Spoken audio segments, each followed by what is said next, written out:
এভিএমএস এর রেজিস্ট্রেশন ছাড়া কেউ কোনো ডিউটিতে যেতে পারবে না।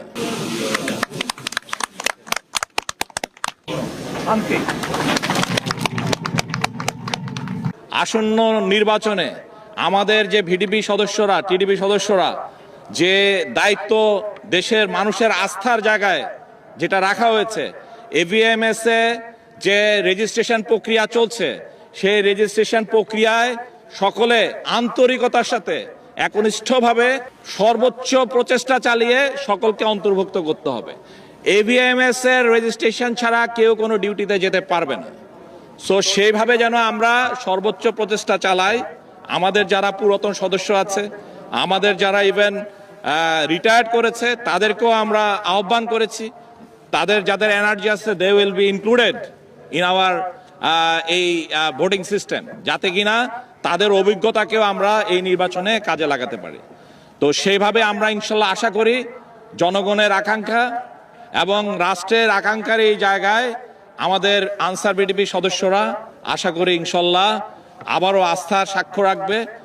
যদিও দীর্ঘদিনের অনেক পুরনো চর্চার জায়গায় আমরা খুবই সংগ্রাম করতেছি, এইটা নিয়ে আমাদের অনেক ধরনের ব্যবস্থাপনায় অনেক ধরনের পরিবর্তন আনতে হচ্ছে, কিন্তু তারপরও দীর্ঘদিনের এই জায়গায় হয়তো কিছু কিছু প্রচেষ্টা সত্ত্বেও আমরা চেষ্টা করছি এটাকে নীলে নিয়ে আসতে, বাট জানি না কতটুকু হবে, বাট আমরা চেষ্টা করছি ইনশাল্লাহ শতভাগ পারফেকশন নিয়ে। এবার মোতায়েনও হবে আমাদের কিন্তু সফটওয়্যারের মাধ্যমে। আমরা আলাদা একটা সফটওয়্যার চালু করছি, ভোট কেন্দ্র ভিত্তিক অটোমেশনে হবে, কেউ টাচ করতে পারবে না। আবার বলে দিই, বিডিপি যারা দলনেতা দলনেত্রী আছে, কেউ অটোমেটিক ওই যে ওখানে সিলেক্ট করবে অপশন নাই, সব অটোমেশনে হবে, সব অটোমেশনে দেওয়া আছে, সিস্টেম সিলেক্ট করে ফেলবে কে কোন ভোট কেন্দ্রে যাবে। সো এখানে অন্য কোনো প্রক্রিয়া কাজ করবে না, গ্রুপ ট্রুপ এগুলা কাজ করবে না।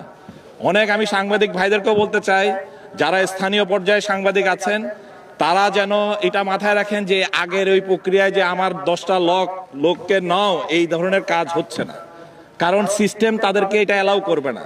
যারা শুধু সার্টিফিকেট আছে, এনআইডি, আমাদের প্রায় 8 লক্ষ রেজিস্ট্রেশন হয়েছে, কিন্তু আমরা 5.5 লক্ষ প্রয়োজন। 5.5 লক্ষকে কিন্তু আমরা এখনো কমপ্লিট করতে পারি নাই, কারণ এনআইডি ভেরিফিকেশনে সব আটকায় যাচ্ছে। যেহেতু অটোমেটেড এনআইডি ভেরিফিকেশনে সব আটকায় যাচ্ছে, কারণ ভুয়া এনআইডি আছে প্রচুর। আগে ট্যাম্পিং করে এগুলা এনআইডি আগে জমা দিচ্ছিল, তো ভাবছে এবারও দিলে কাজ হবে, হয় নাই, সব আটকায় গেছে। সো আমরা এখনো খুঁজে বেড়াচ্ছি অরিজিনাল ইয়াদেরকে, যারা আমাদের প্রশিক্ষিত। আশা করি আমরা ইনশাল্লাহ এই সময়ের মধ্যে করে ফেলতে পারি।